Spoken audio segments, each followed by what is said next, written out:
नमस्कार ओडिशा आसंतु नजर पकाइबा आज टॉप न्यूज उपरे। यह पूर्व वीडियो को गोटे लाइक करंतु देश विदेशर खबर जानिबा पई। नंबर 1 देश में बटागला आयुष्मान कार्ड गोटे मास हो गलानी हेले सरुनी प्रथम पर्याय। नंबर 2 आज ठारू 7 दिन जाए प्रबल वर्षा ए नै पाणीपाग विभाग जारी करिछि येलो वार्निंग। नंबर 3 महाप्रभुଙ୍କ रथयात्रा देखिबा पई आसीबे मोदी निमंत्रण दैछंती मोहन सरकार। नंबर 4 सरकार दैछंती बड़ सूचना आसीबो ए वर्ष फास्टैग पास 3000 टंकार यातायात सुजोग। नंबर 5 आसिला बड़ खबर पास योजनार एप्ले डेट शेष तारीख हेउची मे 31 ए नै जल्दी करि नियंतु ऑनलाइन एप्ले नहेले आउ हबनी। नंबर 6 देश रे बढ़ुची कोरोना मामला काली समस्त राज्य सह बैठक बसिबे सरकार।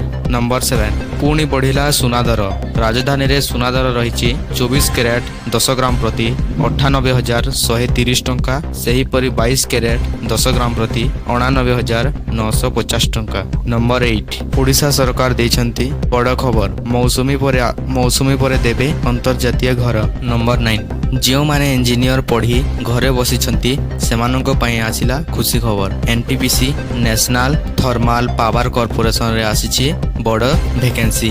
नंबर 10 साइबर आक्रमण बढ़िबाड़े लगी सेतिपाई मुख्यमंत्री खोलिबे आहुरी 20टी साइबर थाना।